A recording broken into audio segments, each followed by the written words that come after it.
Okay, good evening. Chris, a bit noisy. That's not too much in the figure. Today has been challenging, would be the polite word to use to describe it. Started off well, bikes flying, left Carlisle, got down to Shap, pulled over for a quick oil level check because obviously we're still losing oil in the flywheel seal. Pulled over Shap, didn't even drop out of top gear. I mean, that's ridiculous, really.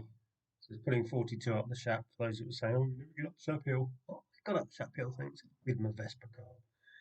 Down the other side of Shap, still flying well. Um, as you were seeing on the group, got to Devil's Bridge, changed down into third to pull into the car park to grab some lunch, and promptly snapped the back axle. The drive sprocket sheared where the axle entered the rear casing, so resulting in complete loss of drive. I was like, I thought I was in gear, not in gear. Coasted just standing still, looked into the middle of the road. There was my little chain. There was me cog. Down to the road, got the cog on the chain, walked back to the bike, feeling a bit sheepish, just as Paul pulled into the car park with that look on his face. And he took one look at my face, and it was like, "You've broken it."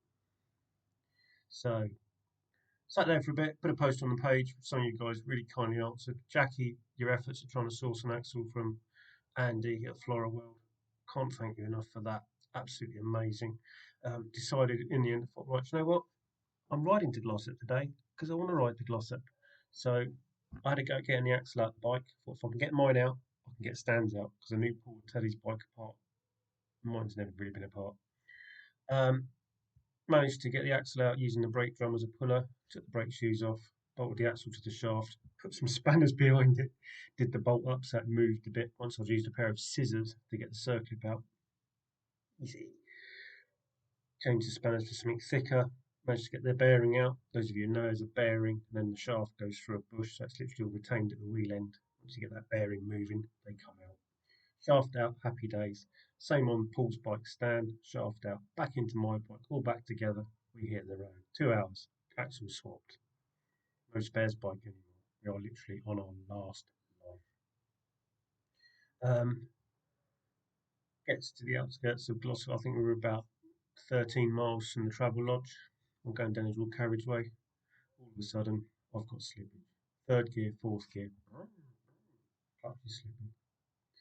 Rather than carry on, completely burn the clutch out, we've made the decision.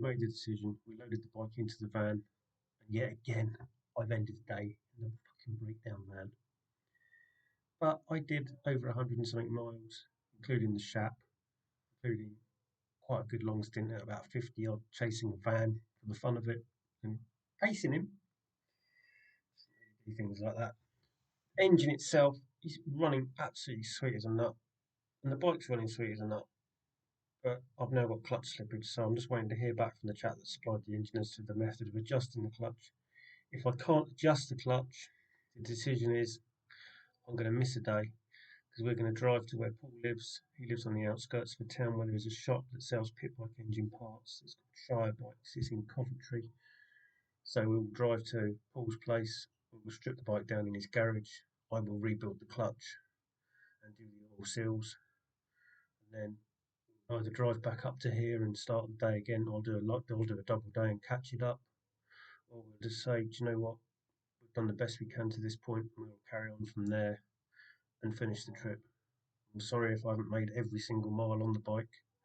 I have done my best. I promise you that. And we'll see how it goes in the morning. I'm absolutely shattered. It's 7:45 and I can fall asleep with my head on the keyboard. Absolutely. WANKERED. To go out, find some food, have a cold pint, come back, have a lovely shower, and that big double bed is getting squished. I will speak to you guys tomorrow. Thank you to everybody that's donated on the fundraiser. I mean, we're over £2,000 now. I'm over the 100% mark. That's just like fantastic. It's such a big help to Tracy and the animals with the rescue. You have no idea the difference it'll make. It'll help Tracy no end. She's really up against it with some of the animals she's got there sometimes. The woman's a hero, like a real hero. Probably say, you could set up a standing order or a direct debit just to send her a couple of quid a month. Details are all on the Wonky Pets website. It will help. Believe me, I've been there. I've seen what she deals with. She's an angel. Right, I'm gonna get cleaned up and I'm gonna chill for a bit. I'm not taking the bike apart in the middle of Glossop in a Travelodge car park tonight. There's no cover. It's not discreet. In the last Travelodge, I could tuck in under the trees behind the car and just chill until the late hours doing the electrics and stuff.